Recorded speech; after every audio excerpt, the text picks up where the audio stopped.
न विक्षेपो न च एकाग्र्यम न अतिबोधो न मूढ़ता न सुखम न च वा दुखम उपशांतस्य योगिनः। नमस्कार मित्रों, ये जो श्लोक है ये अष्टावक्र गीता के 18वें अध्याय का 10वां श्लोक है, जिसे हम आज गहराई से समझेंगे। तो आइए सबसे पहले इसके अर्थ को समझते हैं। तो जो श्लोक है वो कहता है, न विक्षेपो न च एकाग्र्यम, अर्थात न विक्षेप और न एकाग्रता, न अतिबोधो न मूढ़ता, अर्थात न अतिबोध न मूढ़ता, न सुखम न च वा दुखम, अर्थात न सुख और न ही दुख, उपशांतस्य योगिनः, अर्थात शांति में बैठे योगी का होता है। तो यहाँ पर अष्टावक्र जनक महाराज से कह रहे हैं कि जो शांति को गया हुआ योगी होता है, जो शांति में बैठा होता है, उसके लिए न तो विक्षेप होता है और न ही एकाग्रता होती है, न अतिबोध होता है अर्थात किसी का बहुत अधिक ज्ञान होता है, न ही मूढ़ता होती है कि भाई कुछ पता ही नहीं है, न सुख होता है उसका और न ही दुख होता है उसका। तो यहाँ पे जो बताया गया उसको हम इस प्रकार से समझ सकते हैं कि ये जो सभी बातें हैं, विक्षेप, एकाग्रता, बोध, मूढ़ता, सुख और दुख, ये सभी वास्तव में भाव हैं जो कि हमारे भीतर उत्पन्न होते हैं। तो ये जो भाव हैं ये उत्पन्न होते रहेंगे, आते रहेंगे, जाते रहेंगे, परंतु हम जो हैं, हम ये भाव नहीं हैं, हम इनको अनुभव करने वाले हैं। इस कारण से ये हम में नहीं है, ये हम में नहीं है। यहाँ पर प्रायः जो अनुवाद लोग करते हैं ना, तो उस चक्कर में इसका गलत अनुवाद करके लोग बहुत सारी समस्या उत्पन्न कर देते हैं। लोग क्या सोचते हैं कि भाई जो शांति में बैठा व्यक्ति है उसमें तो जो है विक्षेप होगा ही नहीं, या उसमें तो जो है मूढ़ता होगी ही नहीं, उसमें दुख होगा ही नहीं, वह तो बस सदा सुखी रहेगा, सदा एकाग्रता में रहेगा, वो व्यक्ति होता है, ऐसा लोग सोचते हैं। परंतु ये वाली बात नहीं है। देखिए, एकाग्रता, मान लीजिए जैसे एकाग्रता है ना, बोलते हैं ना कि भाई आपको एकाग्रता में बैठना चाहिए, और जो बड़े बड़े लोग होते हैं मेडिटेशन करते हैं, और मेडिटेशन में जो है वो बिल्कुल उनका कॉन्सेंट्रेशन इतना बढ़िया होता है कि उसमें कोई भी विकल्प उठते नहीं हैं और वो बस सदा उसी में रहते हैं। परंतु ऐसा हो नहीं सकता है, जब तक आप जीवित हैं तब तक ऐसा हो नहीं सकता। तो अब क्या होता है कि लोग जो है जब आध्यात्म में प्रगति करने का प्रयास करते हैं, सोचते हैं कि हाँ भाई मैं भी मेडिटेशन करूँगा और मेरे माइंड में भी जो है कोई भी विचार नहीं उठेंगे। ऐसे करके बंदा मेडिटेशन करता है और फिर उठते हैं विचार, और जब विचार उठने लगता है भाई यार मैं तो मेडिटेशन ढंग से नहीं कर रहा, ये तो क्या हो रहा है, मैं तो बेकार हूँ, मुझसे मेडिटेशन नहीं होता, मैंने कुछ भी प्राप्त नहीं किया।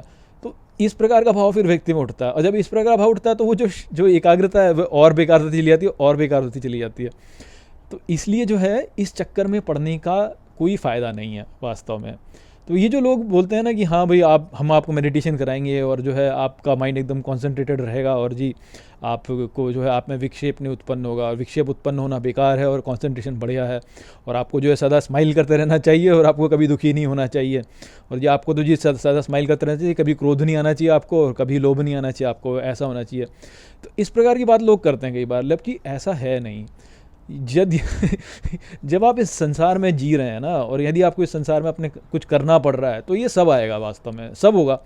आपको जो है विक्षेप भी आएगा, आप में दुख भी आएगा, क्रोध भी आएगा, सब आएगा वास्तव में। परंतु आप उसको पकड़ते हैं कि नहीं पकड़ते हैं, ये आपके ऊपर है।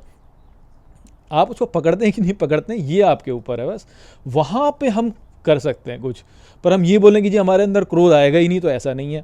हम ये बोलें कि हमारे भीतर लोभ आएगा ही नहीं, तो ऐसा भी नहीं है।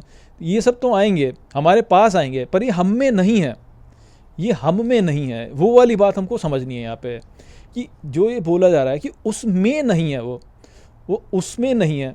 शांति में बैठी योगी का नहीं होता वो, इसीलिए यहाँ पे बोला उपशांतस्य योगिनः, कि वो उसका नहीं है, वह उसमें नहीं है। वो आएगा परंतु वो उसका नहीं है। ये बात हमको समझनी कि भाई लोभ आया तो आया, ठीक है, पर वो मेरा नहीं है। क्रोध आया तो आया, किंतु वो मेरा नहीं है। हम पकड़े ना उसको, तो वो यदि हम समझ लेना तो बात फिर समझ में आती है कि भाई आपका हो सकता है कि भाई आप ध्यान में बैठे और आप में विक्षेप हो रहा है, विचार उठ रहे हैं, तो ठीक है, उठ रहे हैं, ठीक है, कोई समस्या नहीं है उसमें। परंतु ये जब तक हम सावधान हैं और देख रहे हैं कि हाँ ये उठ रहा है मेरे भीतर, और उसको पकड़े ना, उसमें बह ना जाए, तो ठीक है, कोई समस्या नहीं है वहाँ पे, आने दो उसको। क्योंकि जब तक आप मन है तो ये तो आएगा ही, ये सब तो आएगा ही। फिर आप में मान लीजिए क्रोध उत्पन्न हो रहा है और आप सजग हैं और आप देख रहे हैं कि भाई मुझ में क्रोध उत्पन्न हो रहा है और मैं पकड़ूँ ना उसको, तो ठीक है, कोई बात नहीं। उत्पन्न हो रहा तो हो जाए, पकड़ो ना बस उसको आप।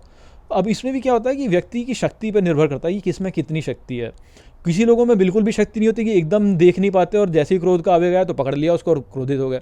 कुछ लोग में थोड़ी शक्ति अधिक होती है कि भाई क्रोध आया तो देखा कि हाँ क्रोध उत्पन्न हो रहा है, लेकिन फिर भी अपने आप को संभाल के रखा।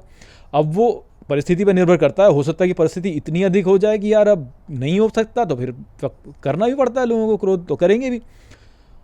अब क्रोध मान लो कर दिया आपने, अब क्रोध कर दिया तो इसके पश्चात फिर ये नहीं होना चाहिए कि यार अब क्रोध को कर लिया तो यार अब क्रोध के बारे में सोच रहे हैं कि यार मैंने क्रोध क्यों कर दिया, मैंने क्रोध क्यों कर दिया। ठीक है, कर दिया तो कर दिया, खत्म, बात खत्म तो बात खत्म, छोड़ दो फिर उसको उसी समय पे। तो ये जो सारे भाव हैं हमारे भीतर, क्रोध का, लोभ का, जो भी है ये भावों को जो है हम जो है ये इनको एक उपकरण के रूप में समझें और देखें कि भाई ये आते हैं तो इनका यदि उपयोग हम कर सकते हैं किसी अच्छी कार्य के लिए तो ठीक है, नहीं कर सकते तो फिर इनको हम ना पकड़ें। इस प्रकार से जो है जब व्यक्ति करेगा तो बात को समझ पाएगा। तो ये भाव उठेंगे, कोई समस्या नहीं उसमें, उठने तो ठीक है, परंतु उनको पकड़ना नहीं है। और हो सकता है कि पकड़ भी लिया तो यदि पकड़ लिया तो उसको छोड़ करके जो है जितने देर पकड़ा उतनी देर पकड़ा, उसके पश्चात छोड़ दो उसको फिर से। तो ऐसे करके रहो, इस बात को जानो कि ये मेरे भीतर नहीं है, ये मेरे भीतर नहीं है, ये आते हैं और चले जाते हैं, आते हैं चले जाते हैं, और ये मेरे ऊपर है कि मैं इनको पकड़ूं कि ना पकड़ूं। यदि अवस्था ऐसी है कि मुझे पकड़ने की आवश्यकता नहीं है तो मैं ना पकड़ूं उसको, और यदि अवस्था ऐसी हो रही है कि भाई पकड़ने की आवश्यकता है तो पकड़ो, परंतु फिर जैसे ही कार्य पूरा हो जाए तो छोड़ दो उसको। तो वो है कि ये हमसे बाहर हैं। ये जैसे कोई उपकरण होता है ना, मान लीजिए आपको जो है दीवार तोड़नी है तो हथौड़ा चाहिए आपको, तो हथौड़ा लेके दीवार तोड़ दी, अब दीवार तोड़ दी तो हथौड़ा अलग रख दिया ना। तो ऐसा है इनका भी, इनका ऐसा ही है। तो ऐसे जो व्यक्ति रहता है वह शांति में अवस्थित है। परंतु यदि आप उसको पकड़े जा रहे हैं और फिर सोच रहे हैं कि यार मैंने कैसे कर दिया, ये कर दिया, वो कर दिया, मैंने क्यों किया, तो फिर बेसिकली वहाँ पर जो है व्यक्ति को समस्या होती है, क्योंकि फिर शांति हो जाती है व्यक्ति की भंग। तो महत्वपूर्ण बात यह है कि हमारी मन की शांति बनी रहे। अब उस शांति को बने रहने के लिए यदि थोड़ा क्रोध कभी करना पड़ जाए तो ठीक है, परंतु फिर जो है वो क्रोध को पकड़ना नहीं है। ये नहीं कि क्रोध को पकड़ के फिर बोल रहे हैं कि यार अब मैंने तो क्रोध क्यों कर दिया, मैंने क्रोध क्यों कर दिया। और अच्छी बात तो ये है कि क्रोध को पकड़े ही ना, उत्पन्न हो रहा है बोले कि यार आ रहा है ठीक है चला जाएगा थोड़ी देर में, आ रहा है ठीक है चला जाएगा थोड़ी देर में, आ रहा है ठीक है चला जाएगा थोड़ी देर में। तो इस प्रकार से रखो। या आपको लोभ उत्पन्न हो रहा है, आ रहा है चलो चला जाएगा ठीक है थोड़ी देर में, आ रहा है चला जाएगा थोड़ी देर में। तो इस प्रकार से व्यक्ति रहना चाहिए। देखिए क्रोध और लोभ जो है ये सब भी वास्तव में यदि आप ईश्वर की साधना कर रहे हैं तो ईश्वर की प्राप्ति में जो है ये भी बहुत सहायक होते हैं, क्योंकि ये भी बहुत बलशाली भाव हैं ये। तो यदि आप ईश्वर प्राप्ति के लिए लोभी हैं, यदि आप ईश्वर प्राप्ति के लिए क्रोध कर रहे हैं तो वो काम आएगा आपके, ऐसी बात नहीं कि काम नहीं आएगा, परंतु बस समझना इसी बात को है कि कहाँ पे इसका उपयोग करना है, कहाँ पे इसका उपयोग नहीं करना है। तो वो विवेक हमारे भीतर होना चाहिए और हमें ये बोध होना चाहिए कि भाई ये हम नहीं है, ये उपकरण है हमारे लिए जिनका उपयोग हम कर सकते हैं हमारी साधना के लिए या कुछ कार्य करने के लिए, और उपयोग किया और छोड़ दिया, इनसे लिप्त नहीं होना है, बस इनका उपयोग करना है यदि कुछ कार्य करना है तो उसके लिए। तो इस प्रकार का भाव रखेगा यदि व्यक्ति तो फिर जो है वह शांति को जाएगा। तो वो संदेश था यहाँ पर इस श्लोक में। आशा करता हूँ कि मैंने इस श्लोक को आपको अच्छे से समझा दिया होगा। चलिए इसी के साथ इस वीडियो को हम यहीं पर समाप्त करते हैं। नमस्ते।